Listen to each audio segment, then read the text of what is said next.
The Galaxy S25 Edge is shaping up to be more impressive than expected, especially when it comes to its display. According to a new leak from Ice Universe on Weibo, the ultra-thin smartphone will feature a 2K resolution screen, likely the same 1440 x 3120 resolution panel used in the Galaxy S25 Plus. This is an interesting revelation because previous rumors suggested Samsung might use a lower resolution HD Plus 1080p display to conserve battery life. Given that the Galaxy S25 Edge is designed to be extremely thin, some concerns remain about battery capacity. A higher resolution display typically consumes more power, so many expected Samsung to opt for a lower resolution to extend battery life. However, if Samsung is confident that the Galaxy S25 Edge can deliver all-day battery life, even with a 1440p screen, that's a great sign for potential buyers. That said, some smartphone users argue that the difference between QHD, 1440p, and HD Plus 1080p is barely noticeable in daily use. For those who prioritize battery life over resolution, this might not be a major concern. Still, having a high-resolution panel on a thin device is a welcome surprise as it ensures that users will get a premium visual experience. The latest leak also reveals that the Galaxy S25 Edge will feature a titanium alloy midframe, similar to the Galaxy S25 Ultra. This should give the phone a premium feel while keeping it lightweight and durable. In addition, previous leaks have suggested that the phone will come in titanium icy blue, titanium silver, and titanium jet black. Under the hood, the Galaxy S25 Edge will be powered by the Snapdragon 8 Elite processor, the same chipset used across the entire Galaxy S25 lineup. It will also include 12 gigabytes of RAM, ensuring smooth multitasking and fast performance. The 6.7-inch AMOLED display will support a 120Hz refresh rate, making scrolling and animations feel extra smooth. One of the most notable aspects of the Galaxy S25 Edge is its camera setup. Despite being incredibly thin, the phone is expected to feature the same 200-megapixel main sensor found in the Galaxy S25 Ultra. This should allow for excellent image quality, even if the rest of the camera system isn't as advanced as the Ultra model. To maintain its slim design, Samsung has reportedly decided to remove the dedicated telephoto camera from the Galaxy S25 Edge. Instead, the phone will rely on computational photography to enhance zoomed-in shots. While a physical telephoto or periscope lens would have delivered better optical zoom, these components tend to add bulk, making them unsuitable for an ultra-thin device.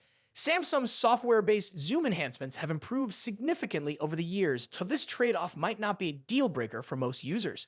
The Galaxy S25 Edge will also come with an IP68 rating, meaning it will be resistant to dust and water. This is an important feature, especially for those who want a stylish, slim phone that doesn't sacrifice durability. The Pixel 9a was supposed to be available for pre-order by now, but an unexpected issue has pushed back its release. Google introduced the phone on March 19th, and under normal conditions, pre-orders would have started the same day. However, the company has delayed the launch to April, stating that a component quality issue has affected a small number of units. While Google hasn't officially revealed the exact problem, new leaks suggest that overheating could be the reason for the delay. A well-known leaker, TechOnTG, shared on X that a major smartphone was suddenly pulled from reviewers due to heating concerns, especially around the camera. Though the post didn't mention the phone by name, it was a clear reference to the Pixel 9a. The leaker even hinted at this by saying, "Don't Google it," subtly pointing toward Google's involvement. The leak also suggests that Google is currently working on a software update to resolve the overheating issue before officially releasing the phone in April. Interestingly, despite the delay, the Pixel 9a has already been mistakenly sold in some regions, including Dubai, before its official release. This allowed YouTuber Sahil Kurl to get his hands on the device early. During his testing, he ran a benchmark that showed the phone throttling to 61% of its peak performance, which could indicate overheating problems. If this is accurate, it would make sense for Google to take extra time to fix the issue before launching the device globally.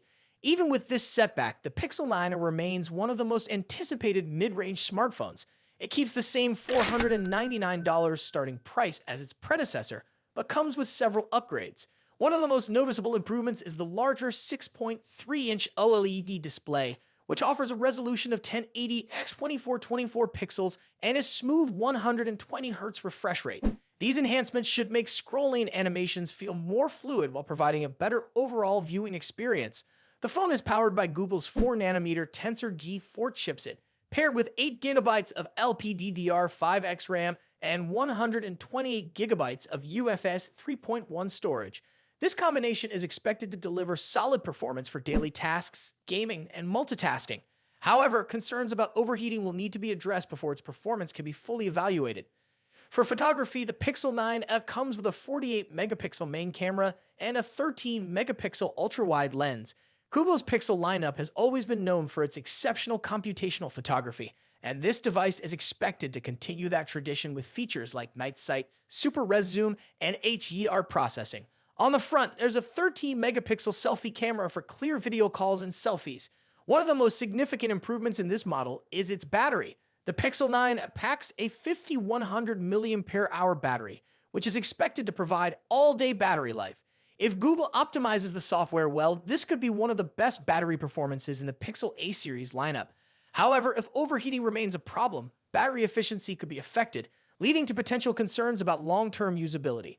Although the delay may be frustrating for eager buyers, it could be beneficial in the long run if it allows Google to fix any hardware or software issues before launch. Apple is making significant moves in the smartphone market with its first foldable iPhone and the upcoming iPhone 17 lineup. According to Apple expert Mark Gurman, the foldable iPhone is expected to launch next year, taking inspiration from Samsung's Galaxy Z Fold. This means it could have a design that unfolds from a standard smartphone into a compact tablet. Gervin believes Apple can no longer ignore the growing demand for foldable devices and sees this as a logical step forward. The foldable iPhone is expected to feature many of the same technologies as the iPhone 17 Air and will likely carry a premium price tag of around $2,000. While it may not see massive sales initially, its exclusivity and Apple's brand loyalty could make it a success. In terms of the traditional iPhone lineup, the standard iPhone 17 is not expected to introduce groundbreaking features. Apple has been known to save its most significant innovations for the Pro models, and Gurman does not see this changing.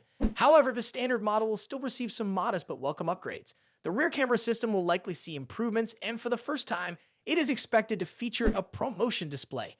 This will allow for smoother scrolling and animations, something that has been exclusive to the Pro models until now. Inside, it is expected to be powered by Apple's next generation A19 chip, which will offer a boost in speed and efficiency.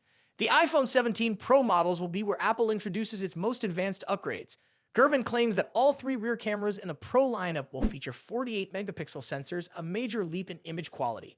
This will likely make a significant difference in photo and video capabilities, positioning the Pro models as some of the best smartphones for photography and content creation.